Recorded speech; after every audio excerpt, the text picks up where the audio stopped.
જય શ્રી કૃષ્ણ, કેમ છો? મજામાં ને બધાય? હું તમને એમ પૂછતી હતી કે ઓલા આપણે નાથાભાઈ છોકરા ની છોકરીના લગ્ન ની કંકોત્રી આવી તમને કે નથી આવી હજી? હું રૂબરૂ દેવા આવ્યા હતા? જો તો કેવા માણસો છો, અમને તો વોટ્સએપ માં મોકલી દીધી. અને પાછું તમારા ઘર ને અમારા ઘર ને ક્યાં જાજો ફેર છે? 2 શેરીનો તો ફેર છે. તે તમને કેટલા જણાને કીધું છે? હા, ગમતે કીધું છે. અમને તો 2 ને કહી દીધું છે. અમારે ગુડીને ક્યાં મૂકવા જાવી? એને ખબર તો છે કે ગુડી એક અહીંયા છે, તો ભાઈ એને કહી દેવાય ને. આયુર્વેદ છોકરું અહીંયા શું ખાય? ધ્યાન પેલા એની છોકરાના લગ્ન હતા ને ત્યારે એવું જ કર્યું હતું. બધાને એક બબે ને જ કીધું હતું. ત્યાં આટલાક માણસ થયા હતા લગ્નમાં. એવા લગ્નમાં મજા શું આવે?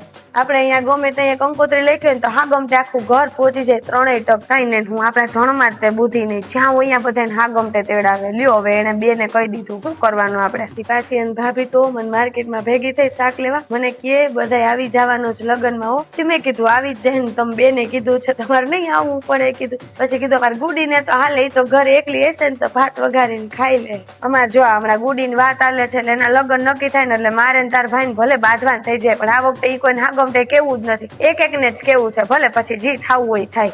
હતી કોને અશોકભાઈ છોકરાના લગ્ન ની કંકોત્રી હજી ન થઈ? ના ના, અમારે ક્યાં વ્યવહાર છે હવે? હોય રૂમ મૂક ને, આપણે ક્યાં કોઈની લપ કરવી? મને તો કોઈની પંચાયત કરવી ગમે જ નહીં. સારું હાલ રાખું હો. એ હા હા રાખું, હા.